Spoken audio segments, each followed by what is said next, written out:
pessoal, nossas boas-vindas a mais um episódio do Videocast Diálogos, uma produção do Grupo Trama Reputali. Eu sou o André Versbicas, gerente de marketing da agência, e no episódio de hoje vamos falar sobre um tema que já está mudando a forma como marcas são vistas, encontradas e avaliadas: a reputação algorítmica. Durante muito tempo, as empresas se preocuparam em aparecer bem no Google, construir autoridade na imprensa, manter seus canais atualizados e conversar com seus públicos nas redes sociais. Mas agora existe uma nova camada nessa disputa por visibilidade e confiança. Cada vez mais, as pessoas não querem apenas buscar, elas querem perguntar.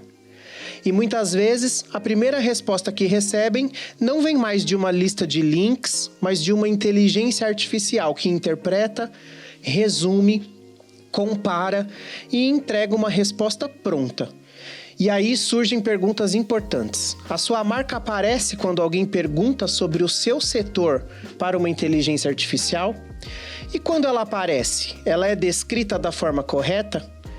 As fontes que sustentam essas respostas, elas são confiáveis, atualizadas e coerentes com seu posicionamento? E o que acontece quando a IA erra, simplifica demais ou inventa algo sobre a sua empresa? No episódio de hoje, reputação algorítmica, como as marcas estão aprendendo a existir na era das inteligências artificiais. E para me ajudar aqui nessa conversa, eu tenho comigo a Carolina Gancho, Head de Comunicação Corporativa da Kimberly-Clark Brasil, mais de 20 anos de experiência em comunicação integrada, reputação, gestão de crises, e lidera processos de transformação em grandes multinacionais, com passagens por Nielsen, Alcoa e CIA. Bem-vinda. Obrigada pelo convite. Ao lado da Carolina, Ellen Garcia, jornalista, diretora de comunicação integrada do Grupo Trama Reputali, pós-graduada em redes digitais, sustentabilidade pela ECA USP, mais de 25 anos de experiência em consultoria e especialista em gestão da comunicação e hipermídia pela SPM. Bem-vinda. Obrigada, André. Meninas, a inteligência artificial deixou de ser uma novidade, né? E agora ela já faz parte aí dessa estrutura invisível da internet, do nosso dia a dia, da forma como a gente está vivendo atualmente. Ela está nas buscas, já está nos resumos, nos assistentes, dentro dos nossos e-mails, resumindo nossas atividades, nossas tarefas. E ela está também nos caminhos que as pessoas usam para tomar decisões. Eu acho que esse é um ponto bem bacana da gente conversar aqui com vocês. A gente está vivendo atualmente uma nova virada na internet parecida com o que aconteceu nos anos 2000 com o Google? Vou começar, fica à vontade. Eu acredito que sim, André. É uma mudança muito grande, porque as pessoas costumavam buscar informação e aí com aquilo que vinha elas iam organizar, elas iam fazer o próprio filtro com base nas crenças, né, no subjetividade delas. E agora, quem está fazendo isso é a IA. Né? A IA está interpretando os dados, então a IA faz toda essa parte de busca, de filtro, de organização e de interpretação. Então, tem um elemento a mais aqui que não acontecia antes, quando as pessoas só usavam o Google ou outros mecanismos de busca, e que muda radicalmente para nós comunicadoras, né? Já entrando, e quero muito compartilhar isso com a Ellen, porque a gente já falou sobre isso em outros momentos, que é como é que a gente se organiza para dar conta de produzir conteúdo que vai ser interpretado não só pelas pessoas, mas pela IA, né? Que linguagem é essa que a gente vai utilizar? Que conteúdo é esse? Que forma é essa de produzir conteúdo que vai mudar? E como a gente vai fazer isso? Porque a IA também vai precisar ela vai buscar muitas fontes, então a gente vai precisar ter muita consistência e muita variedade, né? A gente como RP vai ter que trabalhar muitas frentes para ter muito conteúdo disponível, de qualidade, produzido por nós ou por terceiros, para que essa IA faça essa interpretação. Então, muda muito a lógica do nosso trabalho. Isso, a gente pode considerar a IA como um novo editor invisível, né? Como profissionais de comunicação, a gente tem mais um formador de opinião. Sistemas de IA hoje são novos formadores de opinião, né? Então, a gente precisa entender como se comunicar também com as máquinas para chegar nos humanos, né? Óbvio que não é uma comunicação pela comunicação. A gente precisa atender as dores, os anseios das pessoas que estão ali tendo essa intermediação das máquinas, né, dos sistemas de IA. Então, e é uma coisa que a gente até estava comentando muito antes, sobre o quanto nós de comunicação temos que estar atentos e preparados para algo que a gente ainda não conhece, né? Então, a gente tem que estar o tempo inteiro, lógico, entendendo as novas regras que vão se estabelecendo, né? Vamos ter uma base, que a gente parte de uma base ali conceitual, tem todo um trabalho que aí a gente vai entrar um pouco mais no detalhe, né? De como a gente, para ter uma coerência para ter uma consistência em narrativas e etc. Mas a gente tem que estar o tempo todo ali preparado para mudar a estratégia. E o que muda, meninas, quando a gente sai dessa lógica do mecanismo de busca para uma lógica de mecanismo de resposta? Do que a gente sabe, né? Porque a gente está vivendo isso agora. Mas do que vocês conhecem, do que vocês estão vivendo na agência com os nossos clientes e você na Kimberly, o que muda? O que vocês já sentem que é importante da gente prestar atenção? Posso começar, assim, do ponto de vista de comunicação corporativa, de quem está do lado de uma empresa, né, que tem não só a marca corporativa, mas as marcas mães. Então, eu estou falando de Kimberly Clark, mas automaticamente eu estou falando de Huggies, eu estou falando de Plenitude, eu estou falando de Íntimos, eu estou falando de Poise, que são as nossas marcas.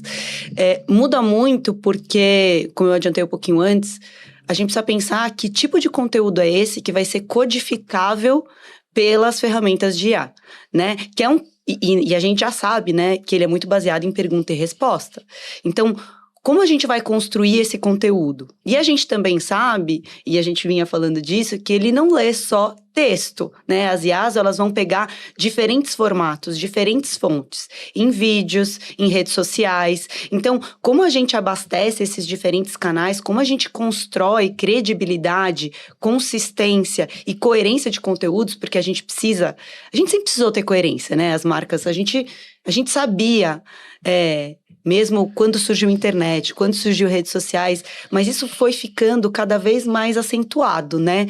No sentido de a gente precisa realmente ter credibilidade naquilo que a gente fala e construir essa credibilidade. Porque se a gente não tem consistência nos diferentes pontos de contato, é o que vai gerar uma inconsistência, né? Um erro na IA. Né? A gente vai estar mais fadado a vir uma coisa que não está tão precisa. Então, eu acho que para te responder, né? Essa atenção ao conteúdo, esse conteúdo que é codificável. E variar os tipos e formatos de conteúdo vai ser fundamental agora, né? Porque a gente já falava de diversificar conteúdo quando vieram as redes sociais. Mas acho que agora a gente precisa olhar, e para cada ferramenta as fontes são diferentes, né? Quais são as ferramentas e quais são as fontes que essas ferramentas estão usando? É YouTube? Então eu vou ter que estar nesse lugar. Ele vai buscar o nosso site? Como é que está o meu site, né? Por exemplo, no caso da Kimberly, a gente precisou fazer um trabalho no nosso site, porque o nosso site é uma tradução do site global. Então ele tinha várias coisas ali que não eram tão... Falavam as nossas marcas globais, e tinha marcas que a gente não tinha no Brasil. Então isso podia gerar um erro, né, numa busca sobre quem é Kimberly Clark, quais são as marcas da Kimberly Clark no Brasil. Então, são ajustes que a gente tem que fazer e a gente tem que ir olhando esses pontos de contato de uma maneira mais criteriosa. Porque agora a IA, ela tem um critério que não é um critério humano de quem está pesquisando, né? É um critério de lógica de algoritmo, né? E de interpretação. Então, a gente vai precisar fazer essa curadoria. Ele traz um gancho aí dessa multicanalidade. Eu acho que é um pouco isso, não é que a Carolina comentou. Na mesma linha, eu acho que se você for considerar, por exemplo, o Google, a gente passou de palavra-chave ali, né, para um comportamento diferente do usuário, que são as perguntas, uma linguagem mais natural, né? Então, a gente precisa produzir esses conteúdos pensando nisso, qual que de fato é dentro da jornada desse usuário, desse público que a gente vai impactar, o que ele está buscando ali, qual que é o anseio dele, quais são as perguntas, né? Então a gente precisa entender. E isso é isso que você falou. Aí, ele tem essa interação por meio de perguntas, muitas vezes, E aí, as fontes, de fato, como você mencionou, são múltiplas, né? Então, se a gente tem que pensar em canais de autoridade, a gente tem que pensar num site estruturado, a gente tem que considerar também as pessoas, o que as pessoas estão relatando sobre a marca, porque isso também vai ajudar a alimentar os sistemas de IA. Então, é todo um ecossistema que tem que estar mais do que nunca integrado. Se a nossa comunicação já vinha ali, eu acho que num ritmo, né, de integração, que já não existiam tantos esses muros, com a chegada da IA, acho que isso ficou ainda mais latente. Então, é importante considerar. E óbvio que cada sistema de IA, né, vai ter um critério ali. Em alguns, é uma busca mais do factual, do que é recente, como o próprio Google, agora que está com o modo de IA prioritário ali, e ele dá mais visibilidade, inclusive, ali para vídeos. Outros sistemas de IA se dividem entre o histórico, né? Então, tem um rastro ali do que a empresa já fez, positivo e negativo, e também o que é quando o usuário aciona o modo web. Então, a gente não tem que estar atento, construir o futuro, né? E estar atento para o que está alimentando também ali quem está buscando um conteúdo mais real time, né? Ou que está acessando um conteúdo mais ali online. Mas eu acho que é isso, André. Acho que essa multicanalidade, assim, ela... Mas um ponto que eu não sei se você queria chegar nisso e depois... Tem a parte, eu acho que a gente tem que entender, né, de onde a gente parte como diagnóstico, né, então assim, qual que é a nossa visibilidade, como a gente está sendo lido pelos sistemas de IA como marca, como produto, e fazer uma convergência também de estratégias de RP que a gente já utiliza, né? Exato. Pode exato. Eu acho que o diagnóstico tem que ser o ponto de partida, né? Se qualquer pessoa trabalhando em uma empresa ou com algum cliente não fez isso ainda nas principais ferramentas, comece por aí, né? Comece buscando com diferentes prompts ou diferentes maneiras de perguntar para essa IA, né? Então, por exemplo, eu cuido de comunicação corporativa, mas eu posso fazer isso para as minhas marcas também, porque a gente trabalha muito em parceria. Porque, afinal, a consistência também passa por aí. Não adianta a marca mãe, a marca corporativa falar uma coisa e as marcas filhas, né, ou as marcas de consumo falarem outra. Não. Mas o que eu tava falando comece por aí, comece perguntando. Do ponto de vista de marca corporativa, quem é a Kimberly Clark? O que você pode me dizer sobre a Kimberly Clark? Quais são as marcas da Kimberly Clark? A Kimberly Clark é uma empresa, um atributo que eu queira colocar, responsável? A Kimberly Clark tem um bom ambiente para trabalhar? Eu estou falando de marca empregadora. Então, como eu construo essas perguntas para capturar ao máximo? Esse exercício é muito legal. Eu já fiz um pouco com o meu time e a gente agora a gente quer fazer mais. A gente quer ser mais exaustivo nas perguntas. Que aí eu vou cruzar os atributos que eu estou trabalhando do ponto de vista reputacional, que eu estou construindo, que eu quero construir, e aqueles que eu... obviamente, estou mapeando como sensíveis, porque podem ser sensíveis, toda indústria tem. E aí eu vou fazer essas perguntas. E a IA vai me trazer. E aí, quando eu estou falando de IA, eu estou falando de mapear as principais, né? No caso da Kimberly, foi legal porque na semana passada mesmo a gente fez um treinamento com todo o time global de comunicação. E nesse treinamento a gente falou sobre como comunicação corporativa pode trabalhar, mas a gente entendeu 2 ferramentas que a gente tem dentro de casa para ajudar a fazer esse diagnóstico. E aí, são ferramentas com naturezas diferentes e cada uma delas se baseia mais em algumas ferramentas de IA. Então, por exemplo, uma usa mais o Gemini, a outra tem algumas até de imagem, Sophie AI, por exemplo, enfim. E aí, esse exercício e esse ponto de partida de sair de entender o diagnóstico para daí você pensar o que fazer, eu acho que todas as marcas deveriam fazer, ou todas as agências atendendo, né, clientes deveriam fazer. Porque a gente antes fazia de maneira diferente. Então, por exemplo, se eu queria ter um diagnóstico de como estava a nossa marca, a gente tem parceiros, né, tem assessoria de imprensa, a gente ia pedir para fazer um diagnóstico. Fazer uma pesquisa clássica, né? Clássica. Com jornalistas, com os formadores de opinião, os públicos que você tinha muitas maneiras de fazer isso. Você poderia fazer com base em histórico, você poderia fazer uma entrevista rápida com jornalistas, com stakeholders. Perfeito, você ia ter ali um diagnóstico. Hoje, é claro que isso continua sendo relevante. Mas hoje, se você não vai para as ferramentas de IA, você tá míope, você não tá vendo todo o cenário, né? Então, para mim, esse é o ponto de partida. E depois disso, André, daí e Ellen, eu acho que daí vem uma série de coisas que dá para fazer, né? Da gente, a partir desse diagnóstico, entender onde é que estão os gaps, no sentido de onde é que estão as oportunidades para a gente trabalhar em termos de canais, em termos de conteúdo. Porque também, e as redes sociais trouxeram isso muito forte, não é só o conteúdo que a gente cria. Como que a gente vai influenciar? Né? Como que a gente vai co-criar, né? As marcas estão fazendo muito isso com influenciadores, co-criação.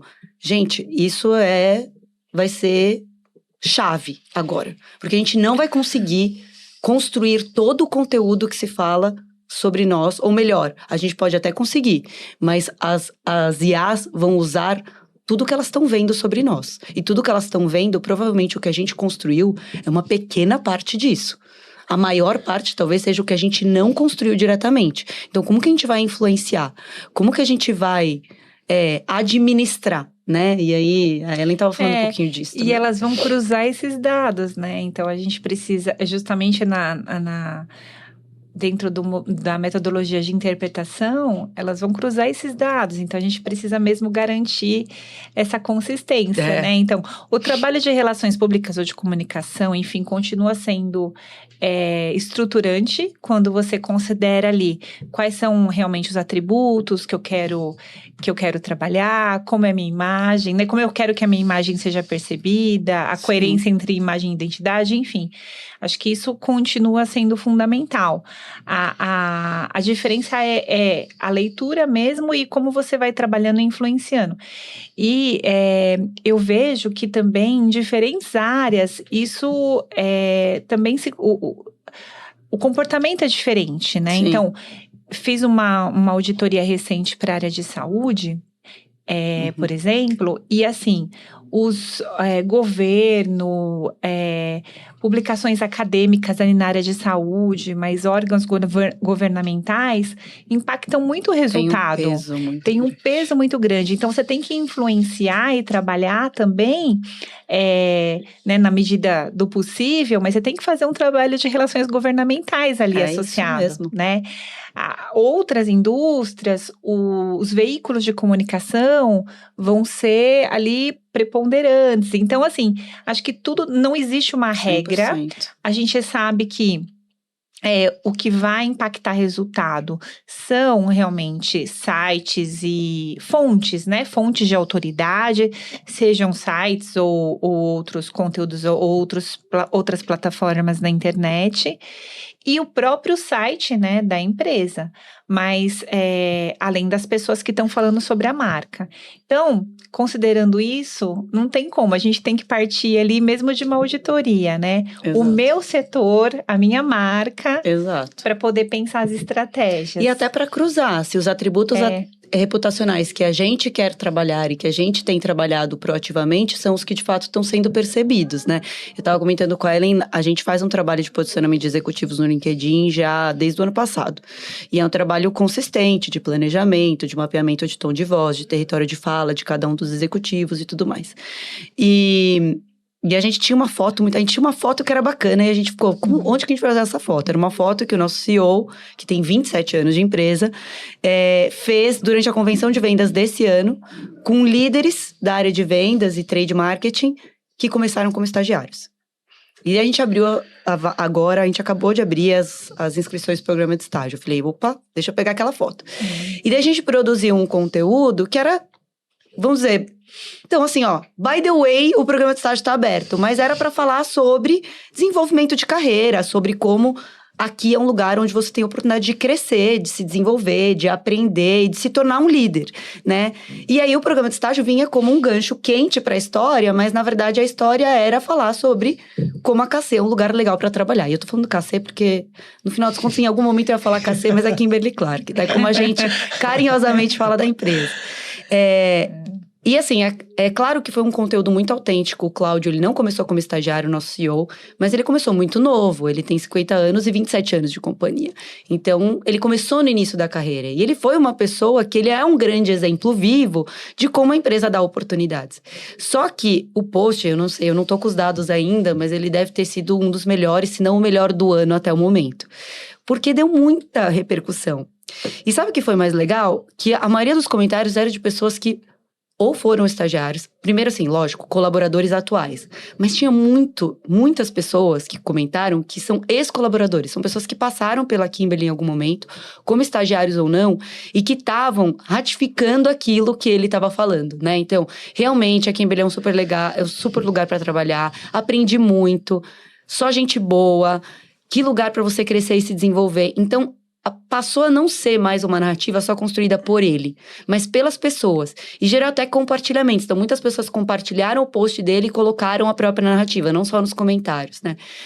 Não tenho certeza como a IA lê isso, mas esse é um exemplo claro de como a gente precisa ser consistente e como esse atributo reputacional, ele é um atributo genuíno, né? Eu tô falando de uma coisa que eu realmente faço e sou, né? Isso também é uma das coisas mais básicas para o trabalho de RP, sempre foi, mas que agora ela vai ser definitiva, porque as outras pessoas vão falar sobre você e as ferramentas de IA vão ler isso, né? Então, quando ela cruza uma coisa que os canais proprietários, né, estão falando, ou os canais de autoridade, imprensa, estão falando, com o que as pessoas estão falando, e todos esses estão falando a mesma coisa, isso traz muito mais força para essa interpretação que a IA vai fazer e também muito mais credibilidade, né? Então, tem muito mais chance de a IA trazer uma avaliação ou uma leitura correta do que se esses pontos não forem tão consistentes. Então,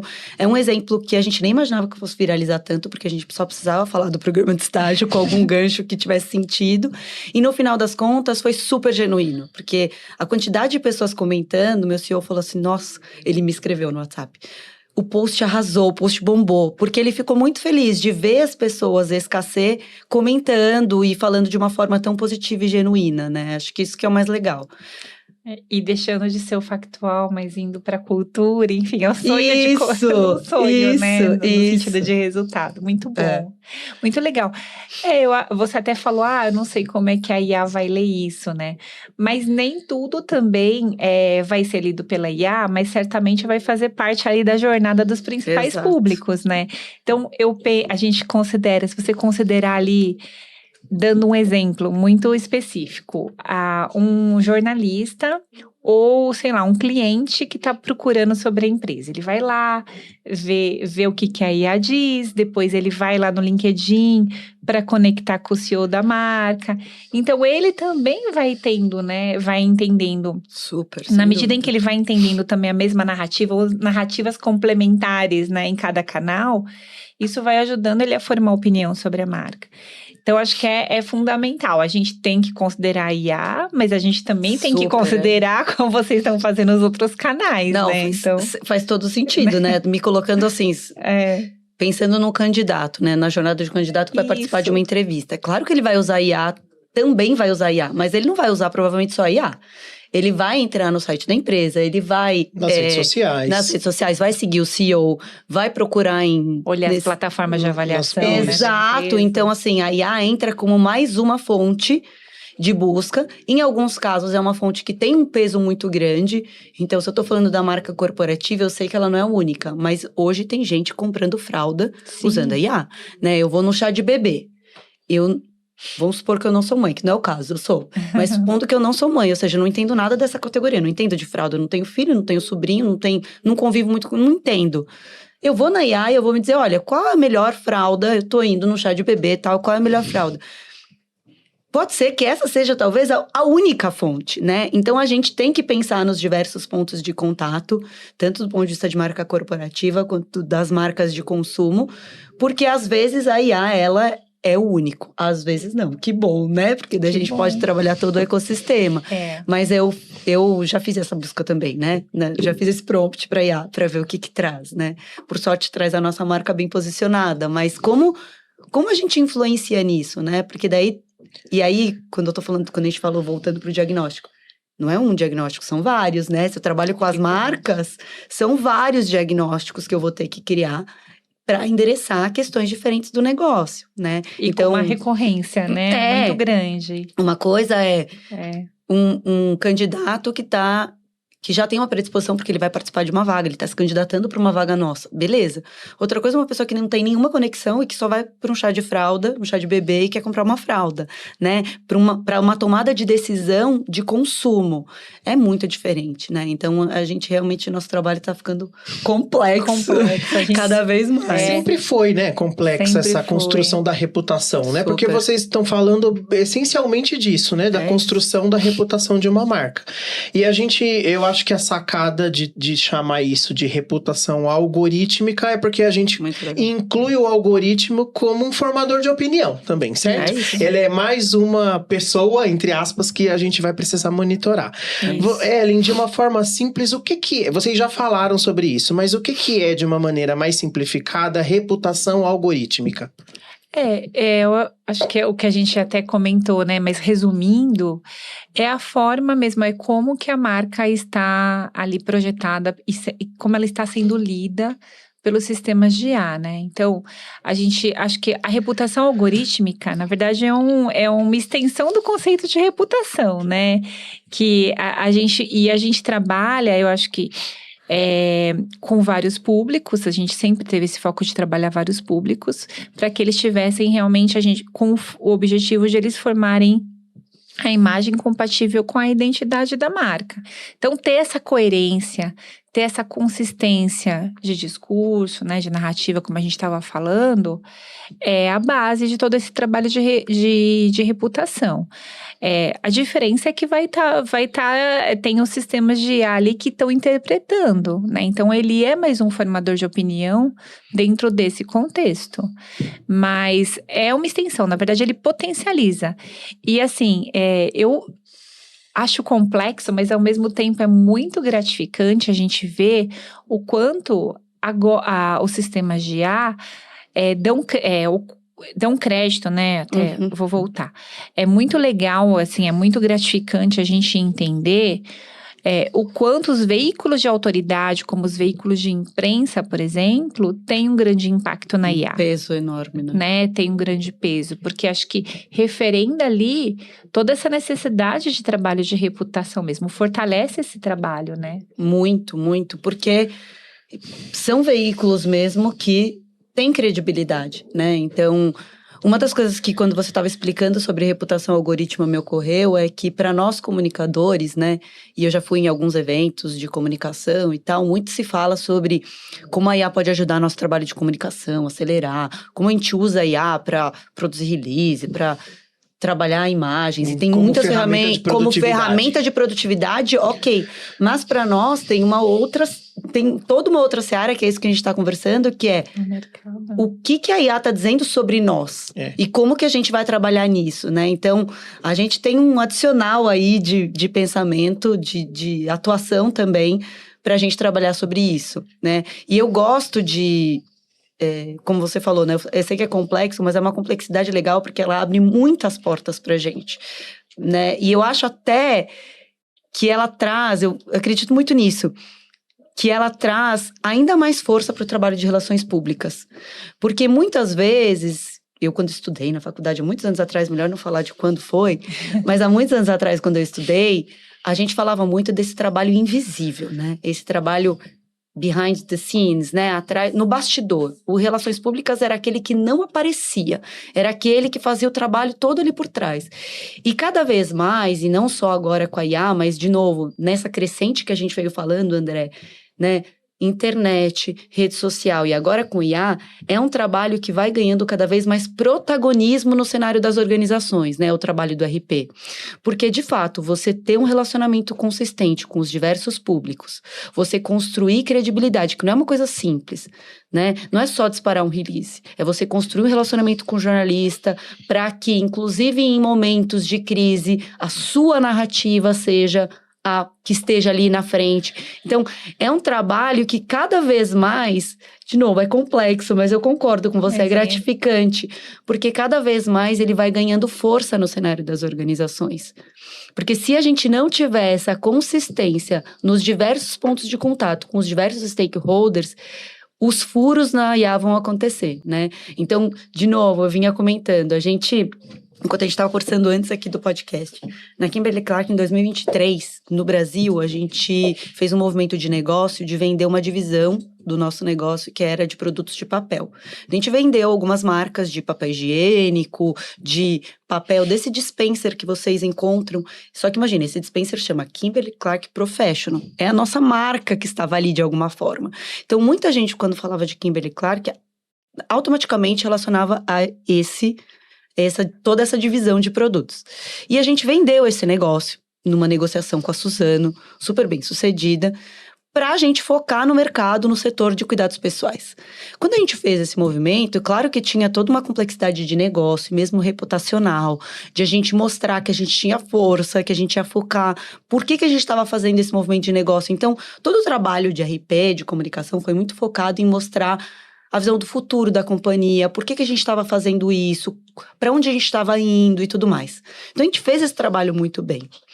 Mas, como uma empresa global, e esse movimento foi só no Brasil, muitos conteúdos, não só históricos, mas muitos conteúdos nossos, e até o nosso próprio site trazia nossas marcas globais, e vinham essas marcas que a gente já vendeu. Então, quando a gente procurava na IA, automaticamente vinham essas marcas. Daí eu fazia o prompt assim, mas a Kimberly-Clark não vendeu esse negócio? Aí a IA respondia, sim, você tem razão. Mas a primeira resposta era errada, né? No sentido, ela tinha tinha uma falha ali. A gente precisou olhar para dentro e falar, tá, tudo bem, somos uma empresa multinacional, temos um site que é padronizado no mundo inteiro. Mas se o nosso próprio site tá dando a entender, né, ou tá fazendo com que a IA nos interprete de forma errada, a gente precisa atuar. E a gente precisa começar a olhar para tudo isso de forma crítica também. Então, para mim também o pensamento crítico de nós comunicadores, ele fica mais... Necessário, exatamente, mas necessário, fundamental até, eu diria, fundamental. Nesse momento. Porque não é só uma pauta de tecnologia, né?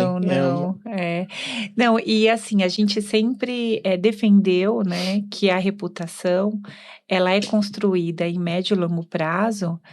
E isso continua sendo verdadeiro, ainda que a gente esteja num mundo imediatista, em que a gente queira as informações ali na hora. Se a gente considerar, acho que a gente já falou disso, mas reforçando, a gente tem ali alguns sistemas de IA que tem um recorte de tempo, né? Se você vai numa busca tradicional, Perfeito. Ele vai te trazer resultados até 1 ano e meio, 2 anos atrás. A gente tem o modo web, quando o usuário ativa em alguns sistemas de IA. No Google, ele já privilegia ali conteúdos mais recentes. Então, a gente precisa fazer esse trabalho. A gente está lidando com uma história, a gente está lidando com um rastro, né, que a gente chama de rastro digital, com um conteúdo que é positivo e que também pode ser negativo, e a gente tem que trabalhar ele pensando numa construção, né, que é médio prazo, provavelmente. E a gente não tem muito como controlar ou como ter certeza quando vai ser o próximo recorte. Exato. E aí tem o factual acontecendo que também está impactando.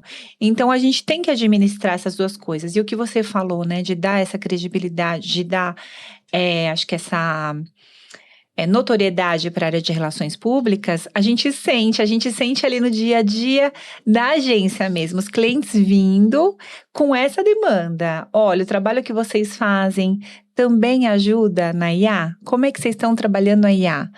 Porque ele busca hoje, o cliente dele, o filho dele busca, ele sabe disso, né? As gerações mais novas principalmente, né? Eu adoro ter Gen Z no meu time, eu sempre falo isso, né? Eu aprendo muito com a geração Z, até postei isso outro dia no LinkedIn porque é real, assim. Eles nos ensinam uma lógica muito diferente de entender o mundo e de conhecer o mundo, né? A IA é uma delas, mas não só, né? A forma como eles se conectam com redes sociais e tudo mais. Então, eu tava falando outro dia, a gente não tava falando sobre Kimberly e tal, mas tava falando sobre, não só sobre viagens, sobre que viagem todo mundo usa IA, né? Mas a gente tava falando alguma coisa de consumo, acho que era dessas canetas emagrecedoras, e aí a minha estagiária comentou que pesquisou na IA. Eu falei, gente, mas é uma coisa tão, ao meu ver, né, mais velha, mas talvez conservadora nesse sentido, mais medrosa, eu não sei. Eu não sei se eu pesquisaria isso. Mas como a gente percebe como essas gerações cada vez mais usam a IA como essa fonte, né? E a gente tem que acompanhar. Uma outra coisa que a gente estava conversando e que me conectou também é essa necessidade da gente cada vez mais estar atualizado, né? Com o que está acontecendo, porque o algoritmo muda direto, né? Então, todos, e são né? muitas ferramentas. São todos algoritmos. Meu Deus do céu, aí... E as redes sociais também mudam o algoritmo, né? A gente que trabalha no LinkedIn, às vezes o LinkedIn solta uma atualização e a gente fala, putz, esse tipo de conteúdo que estava super funcionando e performando, talvez ele não vai funcionar agora, porque... Então, a gente precisa estar muito atualizado. E é difícil, porque você tem que dar conta do dia a dia, né? De fazer tudo aquilo que a gente já fazia, gerenciar a crise, construir reputação, que é um trabalho de médio e longo prazo. E, ao mesmo tempo, ir acompanhando essas atualizações para a gente continuar sendo relevante para as ferramentas de IA, né? Não, e conectar com o negócio, né? Porque aí, no final das contas é a reputação e o impacto no negócio. E que a gente estava falando daqui, já temos aí notícias de que vai começar, ou já está começando, né? Publicidade em ChatGPT. Então, como a gente vai conectar isso com o nosso trabalho? Enfim, são muitas frentes, de fato, que a gente tem. É todo um ecossistema que está conectado. E a gente... Nosso grande desafio mesmo é estar aberto para o que a gente ainda não sabe, né? É estar aberto e estar atento para entender na hora em que acontecer.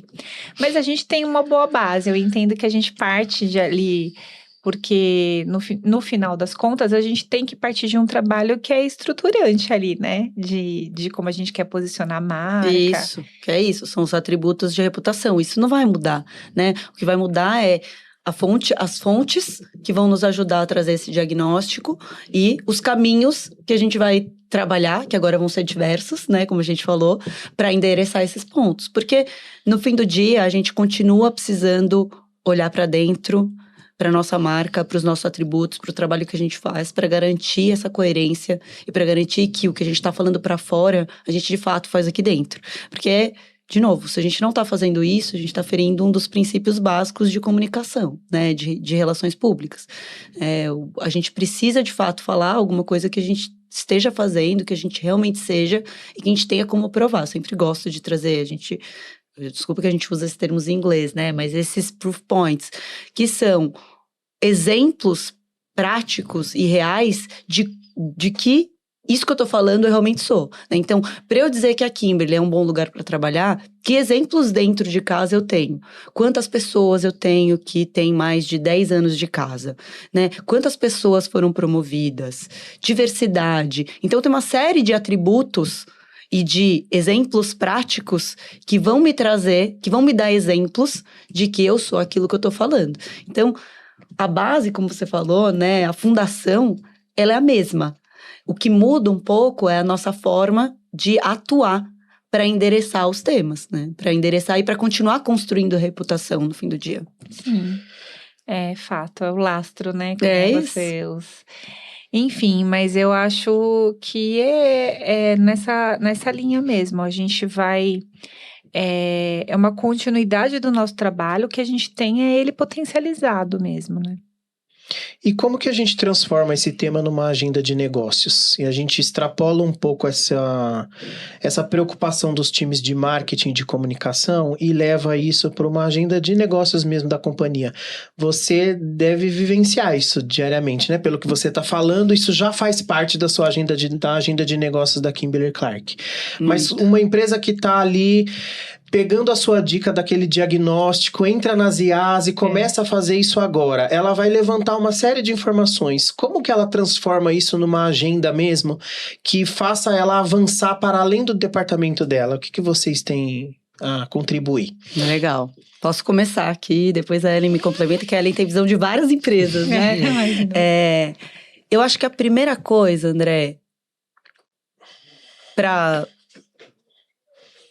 é como a gente fazia antes, tá? Mas é um pouco diferente.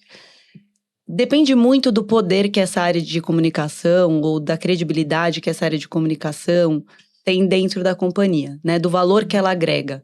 e do valor percebido pela liderança da organização, pelo CEO, pelo board. No caso da Kimberly-Clark, eu já tenho essa primeira parte endereçada. Mas por que eu digo que é igual antes? Porque o diagnóstico vai vir. E a partir desse diagnóstico, o time de comunicação vai montar um plano de ação. Tudo passa por defender o plano de ação e mostrar o valor que ele vai agregar para o negócio, né? Se não estiver conectado com o negócio, se não trouxer valor para o negócio, dificilmente o negócio vai te patrocinar, né? Para você continuar. E assim, digo porque parece simples, mas na verdade não é.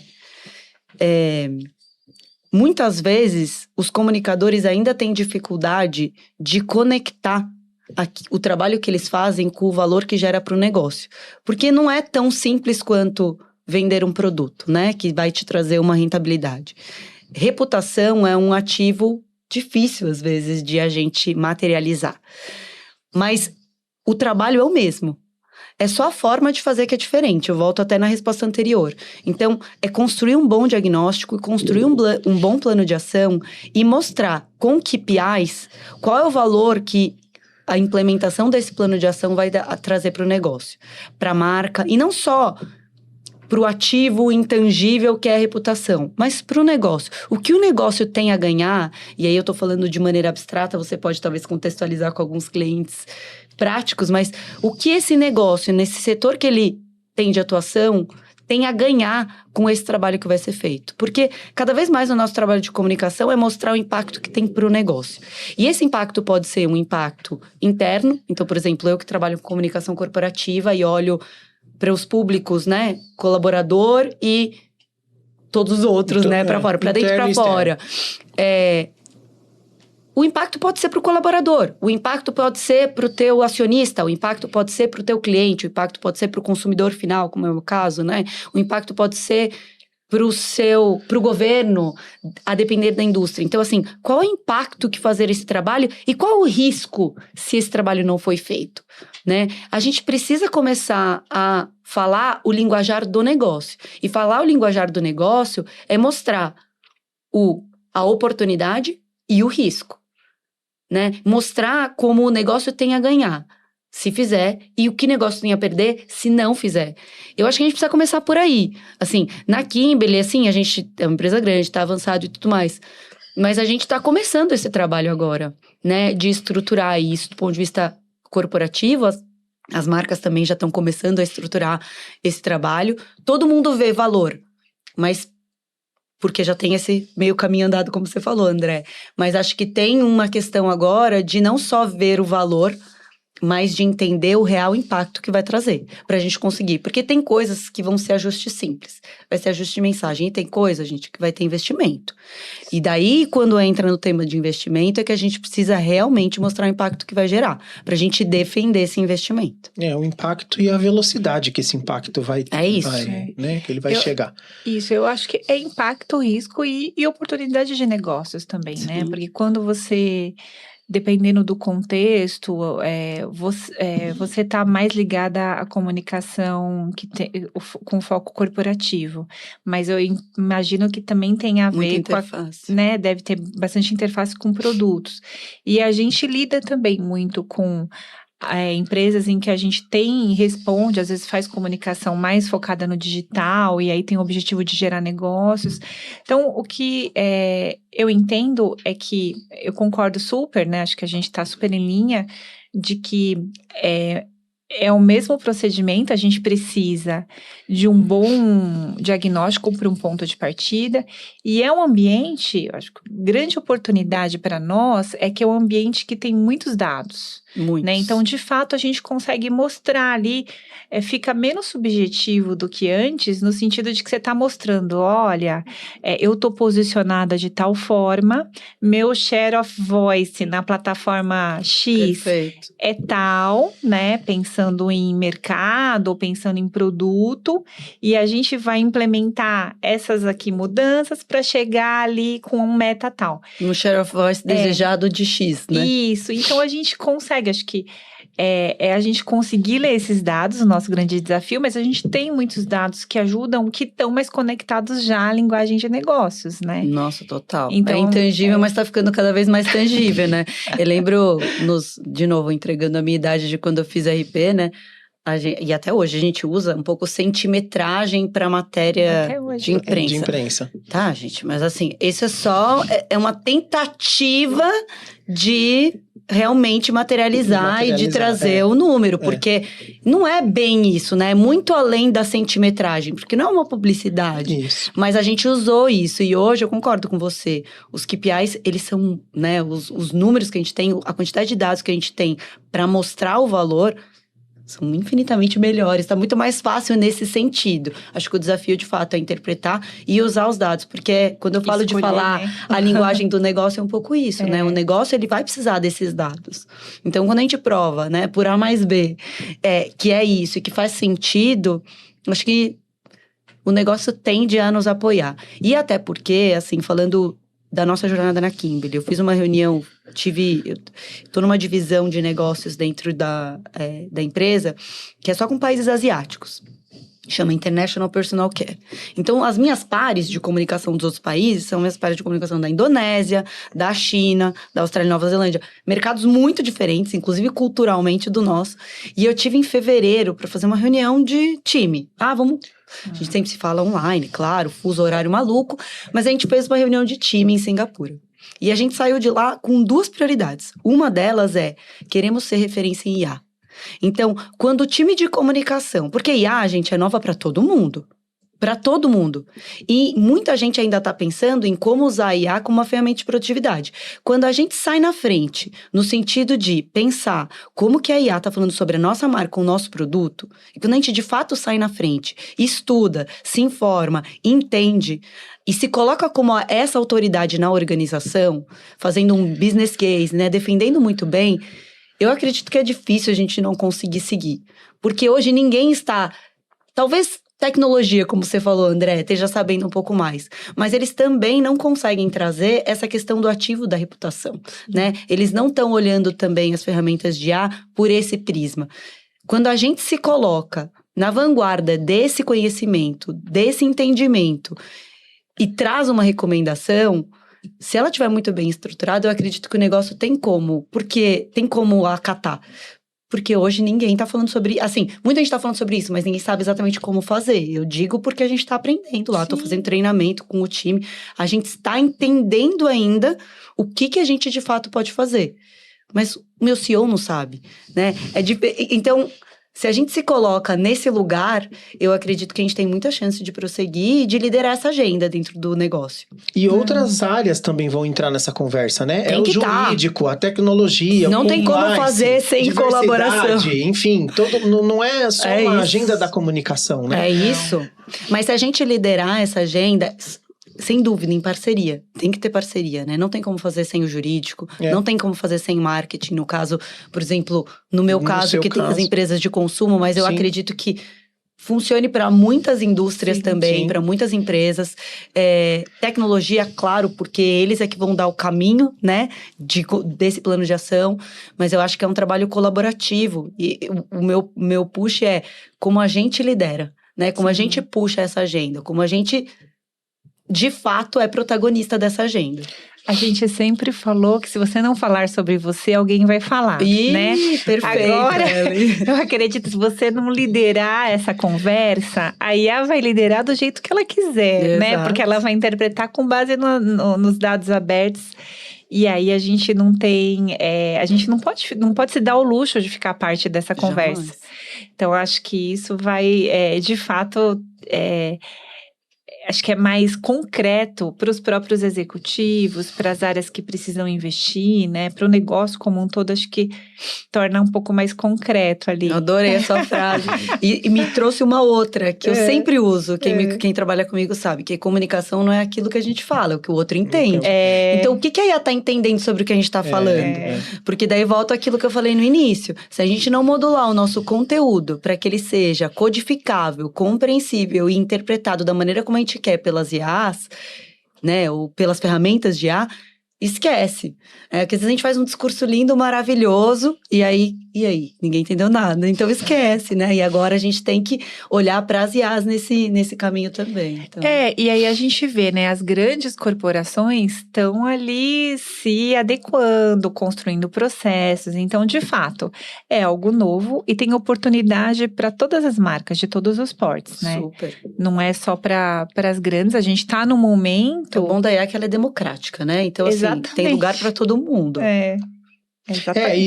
Isso que eu ia trazer aqui. A gente tem nós estamos discutindo aqui pontos até avançados, né? Mas a gente tem quem tá no comecinho ainda, né? É muito complexo esse assunto, porque ao mesmo tempo que ele avança numa velocidade muito rápida, a gente tem quem tá no começo, né? Quem está entendendo ainda como que essas ferramentas todas vão fazer parte do dia a dia. O que vocês sentem que é mais desafiador, assim? É entender esse conceito? É convencer a liderança ou é organizar o time? Organizar a operação? A Trama, que tem a experiência de atender múltiplos clientes, né, de diferentes setores, o que você tem percebido que é mais desafiador?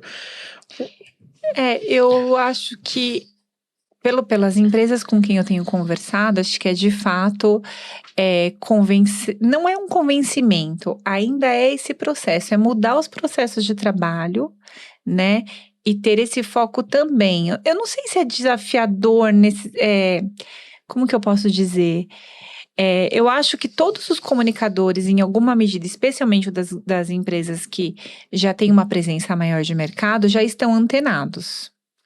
O que muitos estão fazendo é entendendo como ou incorporar no processo interno ou como incorporar nos contratos que eles têm com os terceiros, com as agências, com outros profissionais de comunicação e outras áreas de comunicação. Mas eu não sei se… eu acredito que a gente já está num ponto em que os comunicadores estão atentos. Não necessariamente eles já sabem como fazer. Assim como a gente está dizendo, a gente está entendendo, né? E cada área tem um ponto de partida diferente. Mas eu entendo que agora é mais como operacionalizar. Isso. Né? Eu acho que ainda o grande desafio é como a gente transforma isso em ação. Transforma o que a gente está ouvindo, porque eu concordo com a Ellen. Acho que todo mundo já está antenado. Todo mundo já entendeu que a IA veio para ficar, que a IA tá falando sobre as nossas marcas, que a IA interpreta os dados. Isso que a gente falou no começo, claro que a gente traduziu de uma forma concreta, mas acho que todo mundo tem essa percepção e comunicadores principalmente porque já são mais antenados por natureza, né? É parte do nosso trabalho. Eu acho que onde tá a virada de chave que muitas empresas ainda não deram, e eu até me coloco nesse lugar, estamos nesse processo, o que eu faço com isso? O que eu faço, como construir o que eu faço agora? Né? Como eu coloco dentro da minha agenda, não só da área de comunicação, mas dentro da agenda do negócio, né? Como que eu faço isso virar ação? Então, o que a gente começou a fazer é mais simples, porque defina algumas ferramentas de IA. Não vai querer abraçar o mundo. Defina 3. Faz uma lista de perguntas, faz um diagnóstico com base nessas 3. Mas não tá pegando todas. Gente, é um começo, né? A partir disso, e as IAs hoje te trazem isso. Então, você pode perguntar para a IA, que fontes você está usando para me trazer essa informação? Ela vai te dizer. Aí, você vai entender, se tiver algum ruído ali, você vai entender de onde que veio esse ruído. E aí, você vai conseguir atuar. Então, comece pequeno. Faça uma lista de pequenas coisas que dá para fazer. Como eu disse, a gente começou olhando pro nosso site, que é a coisa mais básica do que isso. E parecia simples, porque não era em verdade o que estava no site. As nossas marcas são globais. Elas são globais. Mas o site é em português, é o site do Brasil. Se isso está fazendo com que a IA nos leia errado, vamos fazer um teste. E, gente, esse momento que a gente está vivendo, ele é um momento de testar e aprender. Testar e corrigir. Testar, pilotar. Vamos ver o que acontece. Então, eu diria, ao invés de fazer alguma coisa megalomaníaca no início para quem está começando, começa pequeno com coisas que você e o seu time conseguem fazer rapidamente. Aproveita. Se você tem pessoas mais jovens, ou não vou dizer que isso é exclusividade da Gen Z, mas pode ser muito mais presente neles, não exclusividade, mas Olha pro teu time, né? Quem tem cliente, você no teu time. Aproveitar os parceiros também. Aproveita os parceiros, mas provoca isso. E eu acho que é ótimo. Provoca isso, né? E a gente tem provocado muito os parceiros e o nosso time para usar a IA como ferramenta de produtividade. Como que a gente faz essa provocação no sentido de reputação, né? E pensem em coisas pequenas e comecem pelo pequeno. E depois testa de novo. Então, por exemplo, a gente acabou de arrumar nosso site. Eu vou fazer agora a última varredura para ver se foi tudo que eu pedi lá pro time de TI Global fazer. E eu vou fazer o mesmo prompt que a gente fez para as IAs. Vamos ver o que veio. É uma ação. Depois, e aí a gente é bom de fazer isso também, a gente coloca essas pequenas ações num PPT bonito, coloca para liderança, aí traz um plano de ação do que mais pode ser feito e que talvez demande um investimento. Mas até para a gente saber o que mais pode ser feito, eu acho que é importante a gente fazer duas coisas. Uma, a Ellen falou, buscar os nossos parceiros. Porque às vezes a gente fica, tá bom, e agora? Eu percebi que tem aqui, eu percebi que os atributos que eu tô trabalhando não são exatamente os que estão vindo. Como que eu faço? Parceiros. E o segundo é benchmark, gente. Trocar com outras pessoas, pessoas de comunicação, de outras empresas, de diferentes indústrias. O que você está fazendo aí, né? Eu tenho vários amigos da área de comunicação, claro, e gosto de trocar. E aí, o que você acha? Né? O que vocês estão fazendo aí? Me conta um pouco. Porque essa troca, às vezes, te dá uma ideia que você nem pensou em fazer no seu negócio, mesmo sendo uma indústria diferente. Então, você falou um pouquinho de quem está começando, eu começaria simples, assim. Eu começaria olhando pequenas ações. Me ocorreu agora, esses dias eu estava num cliente, numa marca grande também, global, de grande projeção, que tem produto de consumo, e eles estavam dizendo que eles tinham feito todo um trabalho, uma auditoria nesse sentido, via global, pensando no site. Aí a gente, mas, né, traz pra gente, porque a gente tem muito a contribuir. Então, acho que essa visão de integração, né, é fundamental também, porque às vezes a gente fica, por mais que a gente saiba que as coisas andam juntas e que a gente tem que trabalhar, unir as áreas, ainda existem as caixinhas ali, ainda existem os silos. Então, acho que é importante também reunir, né, produtos, se tem alguém ali mais focado em performance, com quem está trabalhando reputação, com quem está trabalhando influência, se for o caso de ter um trabalho específico de influenciadores, enfim, ou os executivos, ou junta todo mundo, né? Porque com certeza o resultado vai ser mais interessante, porque cada um vai ter uma visão, vai compartilhar. Então, lógico, pelo menos para o ponto de partida, né? Para o diagnóstico. E depois os processos, e até para poder entender também como dividir o trabalho, né? Como implementar os processos de uma forma integrada, dividida, mas compartilhada ao mesmo tempo, né? Uhum. É isso. Bom, a gente falou bastante de oportunidades, vocês ajudaram muito os ouvintes aqui com muitas oportunidades, mas também tem um lado sensível aqui de que essas inteligências erram, sintetizam, simplificam, alucinam, tem vários termos aqui, reproduzem vieses, né? As IAs acabam reproduzindo, reforçam narrativas injustas. Eu queria ouvir de vocês... O que uma empresa deve fazer quando a IA entrega uma resposta errada? Né? Vocês já comentaram algumas coisas, mas eu queria entender se há algum protocolo de crise para erros gerados por IA, na Kimberly-Clark, que você está mais avançada, se há alguma relação com a área de gerenciamento de crises e tal para isso, e como que a gente diferencia um erro pontual de um problema de reputação digital? Legal, posso começar e aí você me complementa. A gente não viveu ainda, graças a Deus, nenhuma crise vinda por um erro, né, de IA. Não vivemos. Mas a gente já viveu erros pontuais que, principalmente, advindos dessa venda do negócio de papel que eu falei. Quando a gente recebeu, é claro que a gente que faz comunicação sabe, a gente tem um estômago um pouquinho mais forte para essas coisas. Às vezes o negócio fica mais sensibilizado, né? Algum stakeholder interno quer que a gente saia. A gente já faz uma avaliação do risco, do grau de... Então, quando a gente começou a perceber que existia muito isso, e começou a acontecer de uma maneira engraçada, porque como as pessoas também usam a inteligência artificial para pesquisar sobre a empresa, aconteceu, por exemplo, a gente contratou um palestrante na convenção de vendas, a gente fez um briefing com o cara, super legal, parará, e o cara chegou lá e falou, vocês que vendem papel? Aí a gente, não! A gente queria morrer, porque assim... E eu não posso nem culpar o cara, e muito menos a gente, porque a gente falou, puxa, ele fez a lição de casa dele, ele pesquisou, só que onde ele pesquisou estava errado. Então, uma das coisas que a gente... Esse é um pontual, tá? Então, eu acho que o diferencial pontual é como a gente faz numa crise qualquer. Eu lido com crises diariamente, você provavelmente também.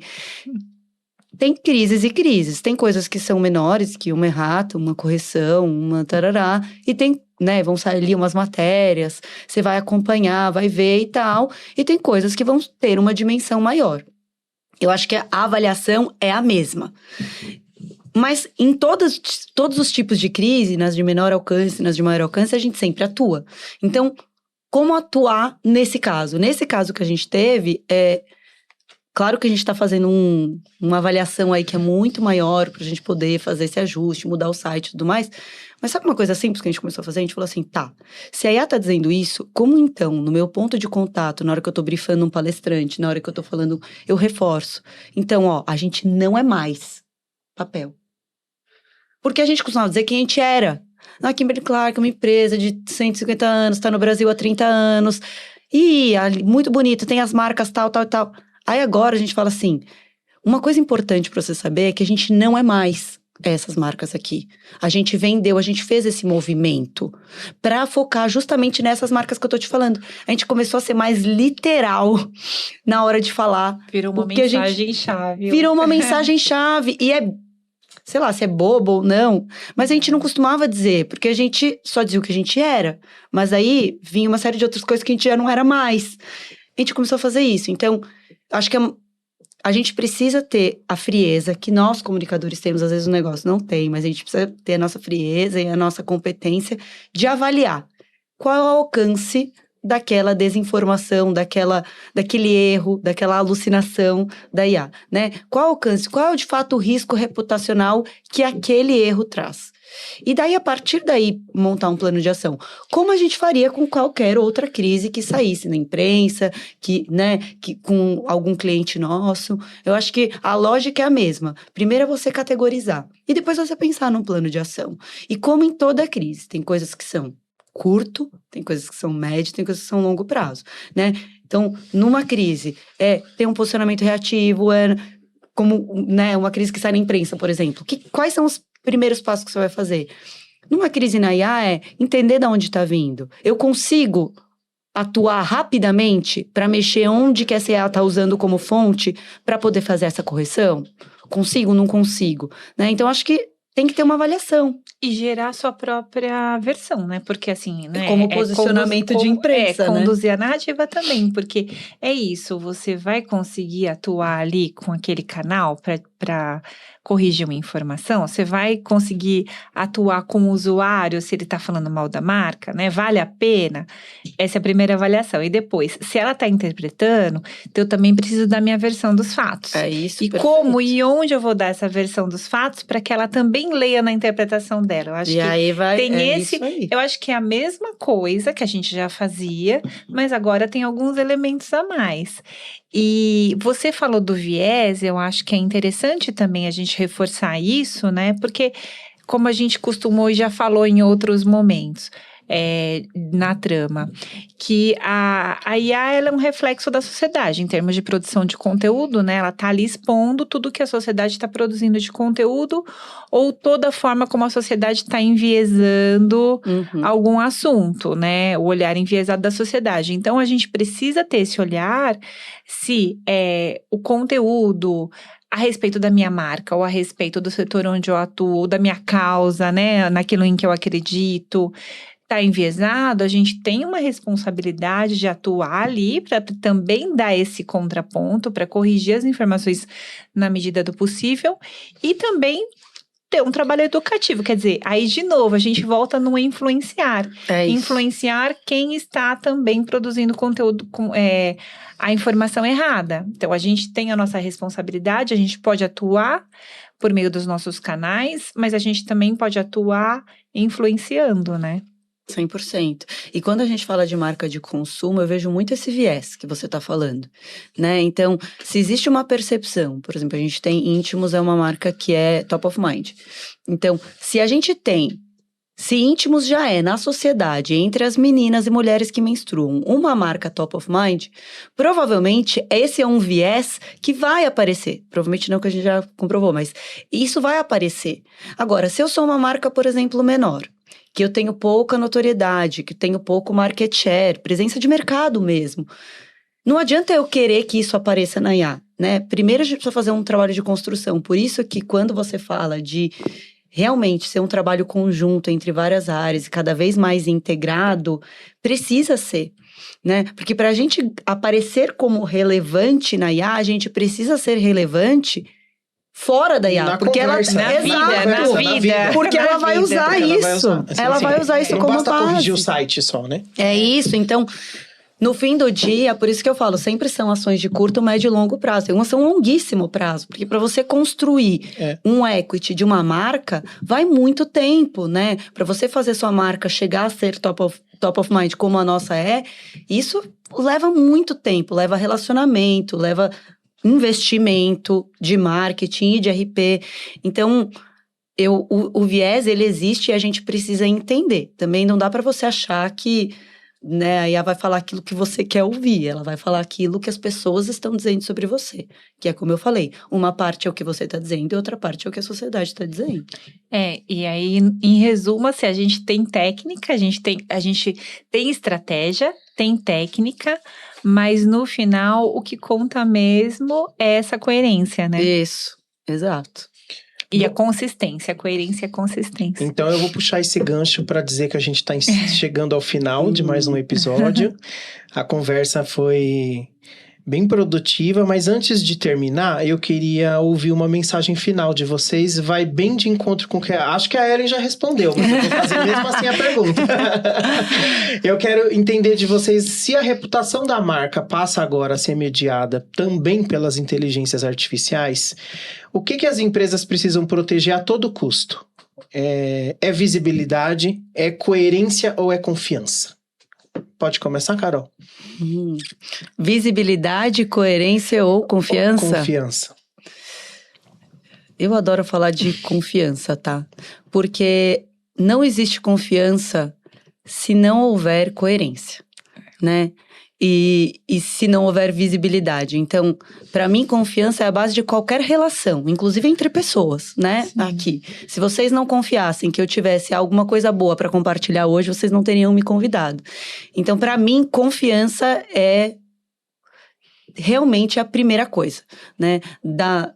Isso vale para qualquer relação humana e para as relações entre empresas e pessoas, entre consumidores e marcas. Então, eu diria confiança. Ellen? Eu acho que não tem como ir por outro caminho, né? Assim, até o nosso slogan é construindo confiança, né? Acho que isso é mais... Eu vou usar uma palavra que ChatGPT adora usar, mas mais potente do que a gente fica, né? Eu falo, vou usar a palavra ChatGPT, mas acho que o potente, acho que é uma boa definição. Acho que a questão da confiança é fundamental, como a Carol falou, e eu até falei anteriormente, a gente pode ter muitas estratégias, muitas técnicas, mas se a gente não tiver a coerência, né, e um alinhamento em todas essas narrativas, em tudo costurado, a gente não vai alcançar o que a gente deseja, principalmente em termos de reputação. E aí a reputação impacta negócios, como a gente sabe, né? Então, acho que essa é a mensagem final mesmo. E é uma construção médio, longo... Algumas coisas são imediatas, né? Altera, como você falou, pilota, né? Faz o ajuste, mede novamente e já tem ali algum resultado. Mas algumas coisas vão levar um tempo de construção, né? De cenários, de conversas. E a gente vai ter que rodar tudo ao mesmo tempo, né? Algumas algumas marcas vão precisar entrar nas conversas agora, né? Em conversas que entendem que são estratégicas agora, enfim. E aí tem vários cronogramas. Aí não é tudo imediato, né? Embora pareça. Aquilo que eu falei, continua sendo um trabalho de médio e longo prazo. Mas que a gente precisa agir muitas vezes, né? Hoje, lógico, mas tem um imediatismo que esse mundo nos impõe em todos os aspectos. Mas a reputação continua sendo uma construção de médio e longo prazo. Ellen, obrigado pela participação. Obrigada. Carolina, muito obrigado pela presença. A você, pelo e assim encerramos mais um episódio do Videocast Diálogos. Falamos aqui sobre reputação algorítmica, visibilidade nas IAs, autoridade digital e principalmente sobre um novo papel da área da comunicação em um mundo onde as marcas também podem ser interpretadas por sistemas inteligentes, sistemas de robôs. Que essa conversa sirva como um alerta e um convite da gente olhar a reputação não apenas como aquilo que as pessoas dizem sobre uma empresa, mas também sobre aquilo que os algoritmos possam entender, organizar e repetir sobre ela. Se você gostou do papo, não deixe de se inscrever aqui no canal da Trama, @TramaComunicação aqui no YouTube e ativar as notificações para receber em primeira mão os nossos conteúdos. Você também pode ouvir esse videocast em qualquer das plataformas de áudio da sua preferência. Agradeço a sua companhia e até a próxima.